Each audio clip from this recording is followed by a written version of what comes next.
দেবব্রত সিংহের লেখা কবিতা। কবিতার নাম তেজ। আমি জামবনির কুইরিপাড়ার শিবু কুইরির বিটি সাজলি। কাগজওয়ালারা বললে অতটুকুন বললে হবে কেন? তুমি এবারকার মাধ্যমিকে প্রথম হয়েছ, তোমাকে বলতে হবে আরো কিছু। টিভিওয়ালারা বললে তুমি ক্ষেত মজুরের মেয়ে, তুমি কি করে কামিন খাতে মাধ্যমিকে প্রথম হলে সেটা তোমাকে বলতে হবে খুলে।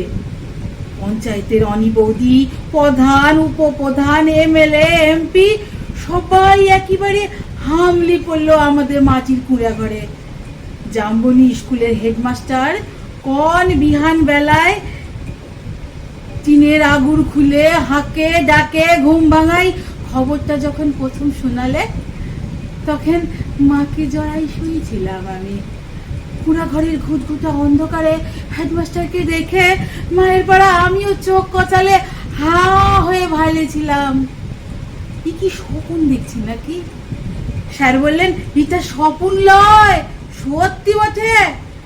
কথাটা শুনে কাঁদে ভাসাইছিলাম আমরা দুটি মা বেটি। আজ বাপ বেঁচে থাকলে মানুষটাকে দেখাইতে পারতাম, আমি দেখাতে পারতাম বহুত কিছু। আমার বুকের ভিতরে যেতে জাল সাঁঝ বাতিটা জ্বালিয়ে দিয়েছিল মানুষটা, সেই বাতিটা আজকে কেমন আমাদের ঘুরে ঘরটাকে আলো করেছে সেটা দেখাতে পারতাম। আপনারা বলছেন বটে, কথাটা শুনতে কিন্তু খুব ভালো। তোমাদের মতন মেয়েরা যদি উঠে আসে তাহলে ভারতবর্ষ উঠে আসে, কিন্তু উঠে আসার রাস্তাটা যে এখনো তৈয়ার হয় নাই। খাড়া পাহাড়ে উঠা যে কি জিনিস, বহুত দম লাগে, বহুত তেজ লাগে। আমি জামবনির শিবু কুইরির বিটি সাজলি। যখন তাকে হুঁশ হয়েছে তখন তাকে শুনে আসছি বিটি না মাটি। ঠাকুমা বলতো পরের ঘরে হিসাল ঢেলবে, তার আবার লেখাপড়া। গায়ের বাবুরা বলতো তুই কুইরি পাড়ার বিটি ছিলা, তোর কামিন খাটা ছাড়া গতি কি? বাপ বলতো দেখ সাজলি, মন খারাপ করলি তো হারিয়ে গেলি। শুন, যে যা বলছে বলুক, এই সব কথা এক কানে শিমালে আর এক কান দিয়া বের করে দিবি। তখন বাবুপাড়ার কুচিল দেগড়ার ঘরে কামিন খাটত মা। ক্ষয় রোগের তারও সে মায়ের গতটা ভাঙে নাই এতটা। মাঝে মধ্যে জ্বর টর আসতো, জ্বর আইলে মা চুপচাপ একনাতে তালাই পেতে শুয়ে থাকত। মনে আছে সে ছিল এক জারকালের সকাল, রোদ উঠেছিল ঝলমলানি, ঝিঙা ফুল রোদ। আমি সে রোদে পিঠ দিয়ে গা দুলাই পড়ছিলাম ইতিহাস, ক্লাস 7-এর সামন্ত রাজাদের ইতিহাস। দেড়রাগিনী লোক পাঠাইছিল বার কত। মায়ের জ্বর, সে কথা শুনতে নাই চায়। আমাকে দিদি বুড়ি তখনও বাঁচে, কুলতলায় বসে ছেঁড়া কম্বল মুড়ি দিয়ে বিড়ি ফুঁচ্ছিল বুড়ি। শেষ তক বুড়ি সেদিন পড়া থেকে উঠাই মায়ের কাজ টুকুন করতে পাঠাইছিল বাবু ঘরে। পুরানো ফটক ঘেরা উঠান, কত বড় দরদালান, অত বড় বারান্দা, সব ঝাঁটপাট দিয়ে সাফ সুতরো করে আসছিলাম চলে। দেগড়া গিন্নি নাই ছাইলে এক গাদা এটা কাঠা ঝুটা বাসন আমার সামনে আনে ধরে দিলে। বললাম তোমাদের ঝুটা বাসন আমি ধুতে নাই পারবো। বাবু গিন্নির সে কি রাগ! কি বললি? আরেকবার বল দেখনি। যত বড় মূল হয় তত বড় কথা। জানিস তোর মা, তোর মায়ের মা, তার মা সবাই আমাদের ঝুটা বাসন ধুয়ে এতকাল গুজারে গেল, আর তুই বললি ঝুটা বাসন ধুতে লাড়বি? বললাম তোমাদের ঝুটা বাসন আমি ধুতে লাড়বো, তোমরা লোক দেখি লাউগা, আমি চললাম। কথাটা বলে গট গট করে বাবুগিন্নির মুখের সামনে আমি বেড়াই চলে গেছিলাম।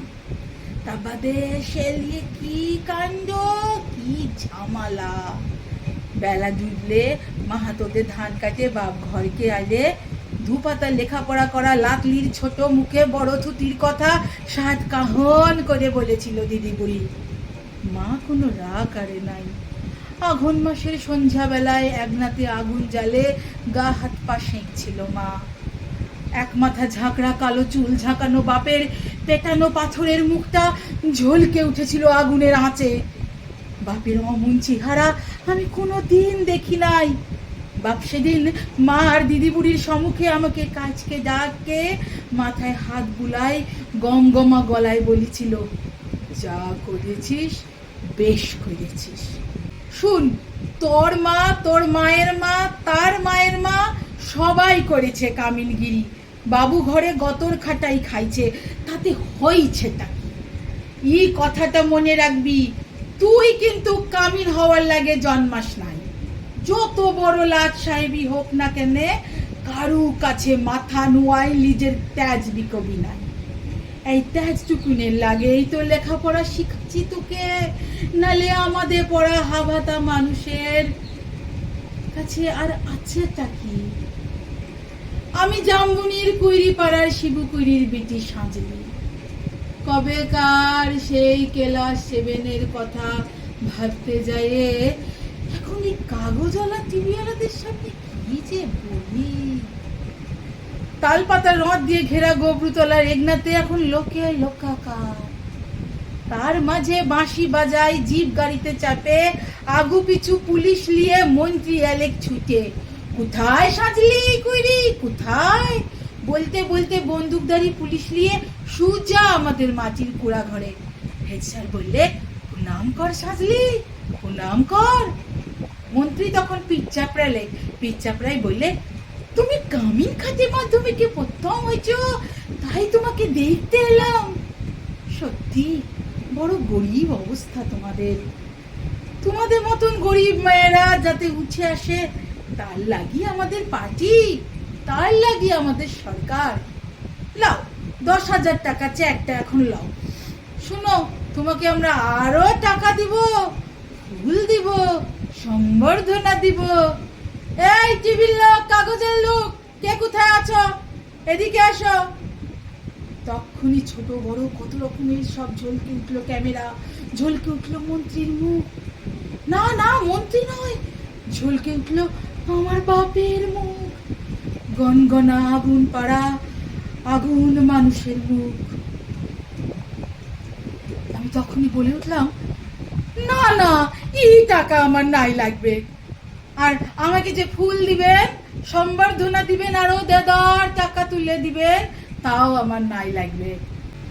মন্ত্রী তখন ঝোঁক কিনলেন। গায়ের সেই দেগরাগিনীর বড় বেটা, সে এখন পার্টির বড় নেতা।